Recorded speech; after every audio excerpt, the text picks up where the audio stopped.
Hi, and welcome to my channel. Today we're going to talk about our term 2 and how it went with homeschooling.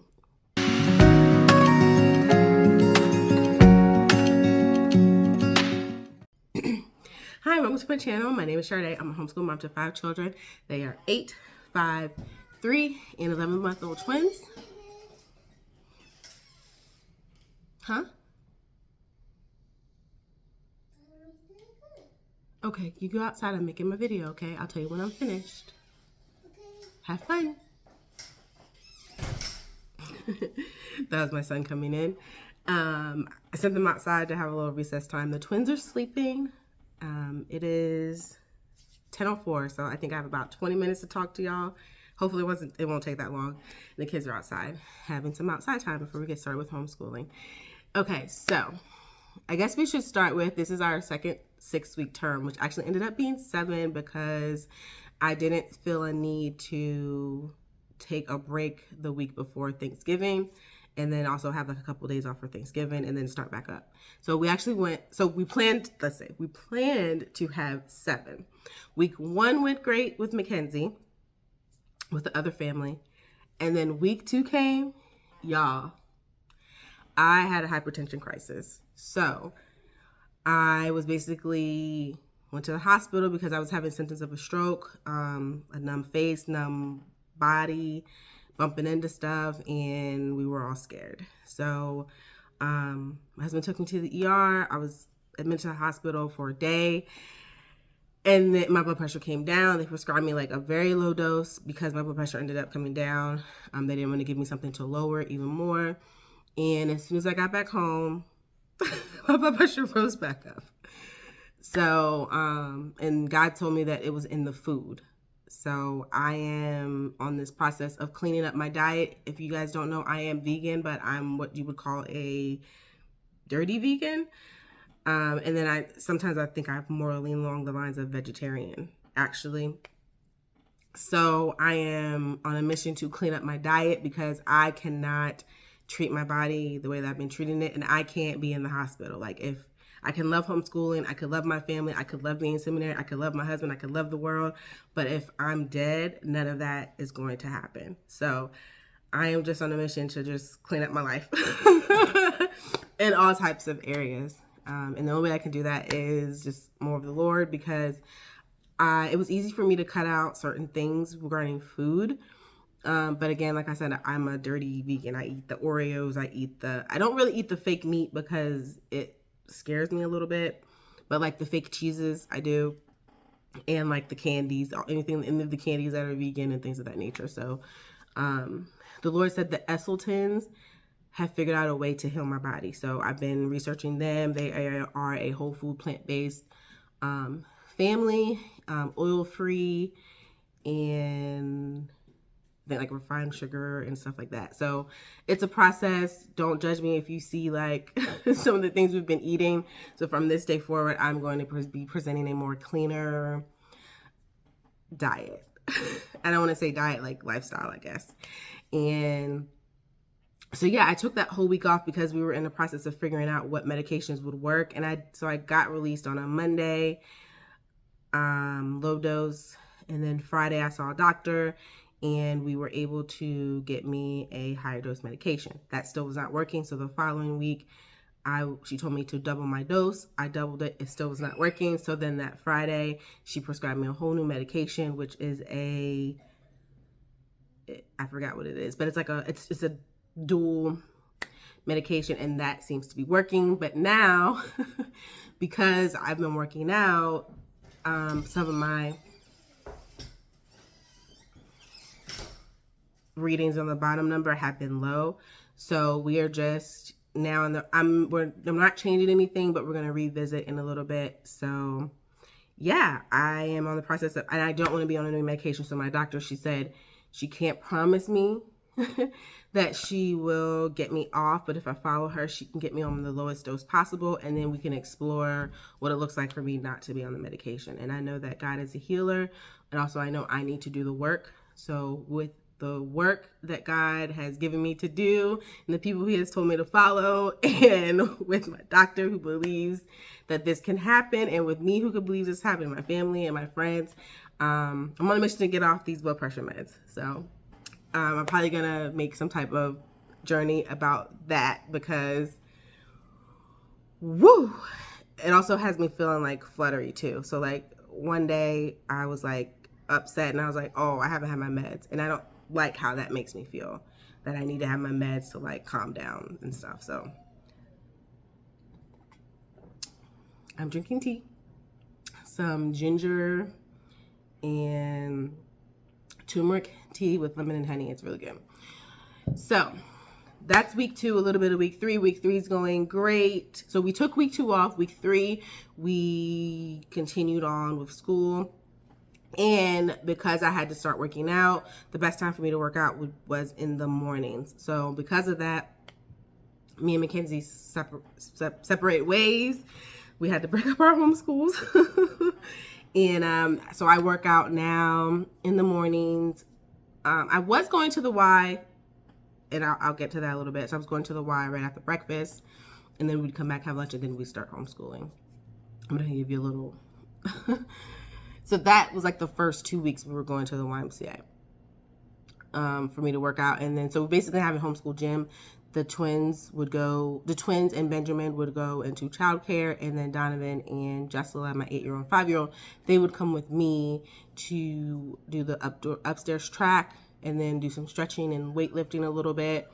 Or there's like this playground. So if we were there during the time that they weren't having preschool recess, they were allowed to play outside. So there's a big, I think it's like a 3-4-7 mile track outside that goes around the playground. So I would let them do that while I was doing the walking and things of that nature. My goal is to get 10,000 steps a day.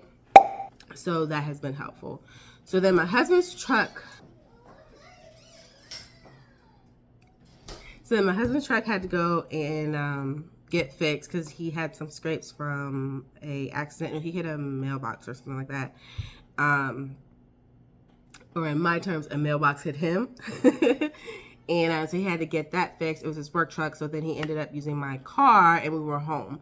So then that left me working out at night, or during the day. We would go for walks throughout the day. And so we didn't have the YMCA. We couldn't get there. Weeks 3, week 4, week 5. Okay, week 6, the end of week 5, Benjamin started getting a cold. They go camping, they come back, and it's worse. He needs breathing treatments, and it's not getting better than everyone else. Donovan needs a breathing treatment, which is not my kid who needs a breathing treatment. And then Jessie needs a breathing treatment. She's typically one. And then the twins were a little fine, but then Samar started getting a little... he was having labored breathing. He's never needed one either. That's my 11-month-old twin. So I call the doctor. I'm like, look, I need to bring my kids in. I'm not sure what's going on. They're all needing breathing treatments. Can you come see it? Can we come in? And thank goodness, this woman, she took her lunch to come and see all 5 of my kids. They give them a respiratory panel. They have RSV. Okay, so week 6, no school. Well, so half of week 6, no school, because we did do school like Monday and Tuesday.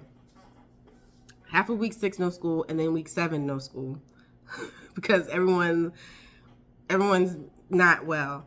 So by I would say Sunday, no one needed a breathing treatment, and everyone was sleeping through the night. And then Saturday, no one needed a breathing treatment, everyone was sleeping through the night. So we are on the tail end of it, but guess who when they're on the tail end of it, guess who pops up sick? You got it, the mama. Okay, take it outside.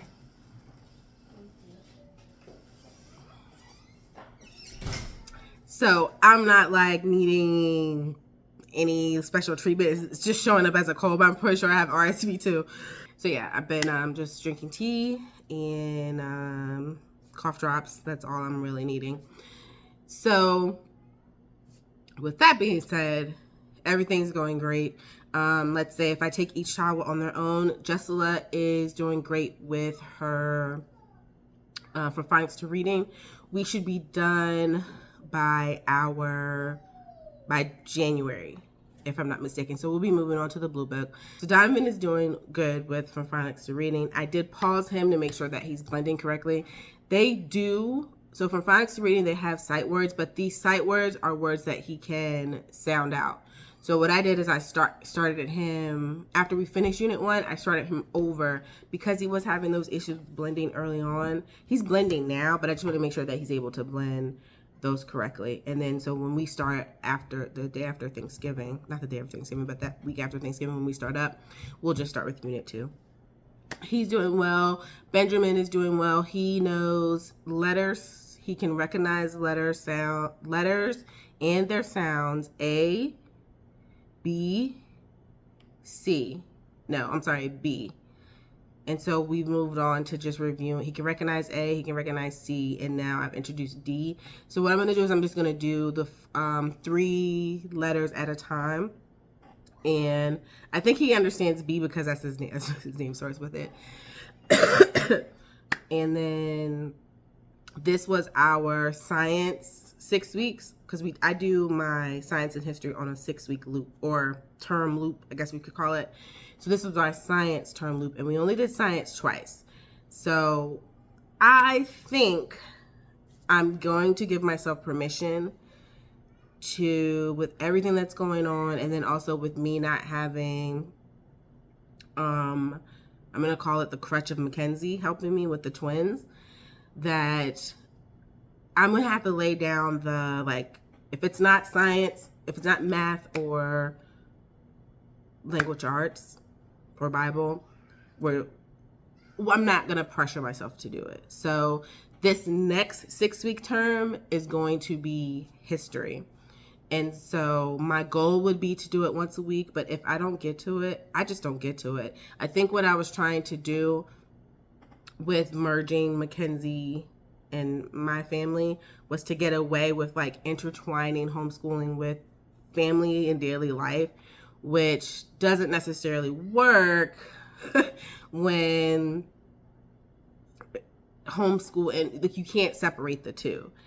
And I'm learning that. And I also think that a little bit of my hypertension crisis was anxiety induced because I had to be somewhere at a certain time. Like, we were hard set starting at 9, or when we could get there, right? But I just didn't want to let her down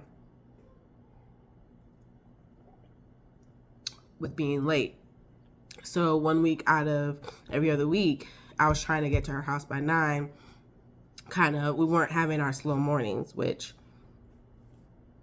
I needed, and which was one of the reasons why I decided to homeschool, because me and Jessie were always at it trying to get her to school on time. I'm learning, guys. I'm learning. With this being my 6th year of homeschooling, I'm counting the years starting from when Jessie was a toddler. I'm just learning that. And also this year too, I wasn't giving myself the grace because Donovan, he was in preschool, so I wasn't really counting like the lesson time. Like, you're in pre-K, like whatever. Like, we would do it, but it was like 5 minutes at a time, which was great. But now, like, math is important to me for him, and also reading is important for me. So basically, I'm adding a student, and I just didn't give myself grace and give myself a pace that was sustainable. I'm learning. So, as we look ahead, I'm just ready for Christmas. Oh, I also bought the Duolingo app. So I was deciding between Duolingo, Babbel, and then what's the other one that, Rosetta Stone. I tried out Rosetta Stone. I feel like that's more for me. And then Duolingo, I tried it out as well. And that's one of the twins. I gotta go get them. So I'm gonna end this soon. I tried that as well. It was more geared towards children because of the cartoon characters. I haven't looked at Babbel, but if you've had experience with all three, which ones do you prefer? Or if you have experience with any of them, how is that going for you? Yeah, those are like my only questions. Jesse's reading. I had a recommendation from one of my followers.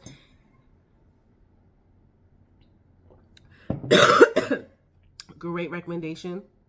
I've always wondered how parents are able to get their kids to read, like on their own. And something that I do is when I'm reading with her, we read at level so I can sit with her. But when I'm saying read for your 20 to 30 minutes, I give her something that's below her level. So something that's kindergarten and she can read it. So like those level 1 and level 2 books, she's able to read them and not need my help. But anyway, that's all I have for you. Thank you for watching. If you enjoyed this content and if you are still interested in our homeschool journey, give this video a thumbs up. Think about subscribing to my channel. I gotta go get my baby. Remember that God loves you, and so do I. And don't forget to drink your water. Bye.